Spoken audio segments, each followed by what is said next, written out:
multikultur. Wah, oh, juga iya, saya mau Ubaya. Oh, salamnya Ubaya, siap.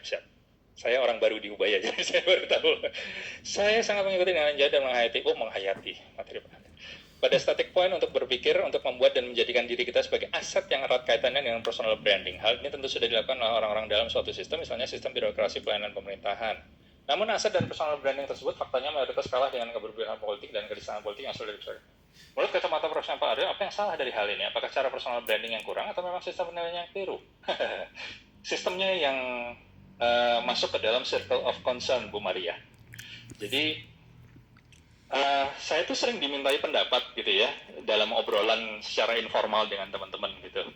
Mas, kamu kalau ngelihat metode Pak Prabowo dalam merekrut orang, menurutmu gimana? Gitu. Ini nggak ada, wah direkam, udah nggak usah deh. nggak jadi gitu. Tapi intinya adalah kalau misalnya kita melihat dari kacamata praktek yang benar, harusnya kan kita merekrut ya minimal berdasarkan bintang itu tadilah, metode bintang itu tadi. Dan kemudian yang paling penting adalah bagaimana kita menilai orang ini sebenarnya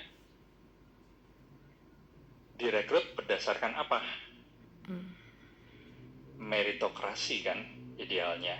Jadi dia udah terbukti, dia udah proven, dan pada akhirnya ya ketika dia mengemban posisi yang lebih tinggi, maka dia akan bisa berprestasi. Tapi kalau tidak, maka yang terjadi biasanya adalah sebuah fenomena yang Bapak Ibu dan teman-teman bisa browsing, namanya Peter Principle. Jadi orang itu akan dipromosikan ke satu titik di mana dia itu tidak akan bisa kinerjanya optimal. Contohnya gini, saya suka tadi pakai contohnya Pak Erik. Dia senior staff dan dinilai perform, misalnya gitu ya Pak Erik. Dia senior staff, dinilai perform, kemudian dia dipromosikan sebagai branch manager. Tapi dia dipromosikan hanya karena melihat dari kinerjanya, performanya selama dia menjadi orang senior sales misalnya.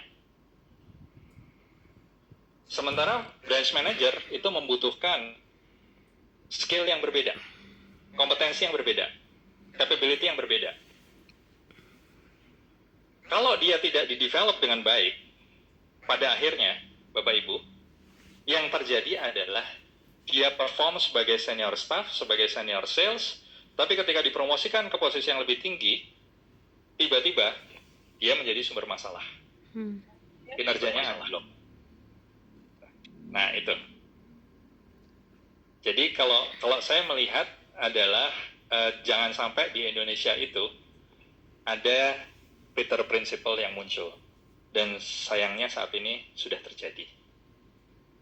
Kira-kira seperti itu, Bu Maria. Oke. Baik, terima kasih Pak. Oke, baik. Ada lagi, Mas Evan? Baik Pak, ini ada pertanyaan untuk peserta yang offline Pak.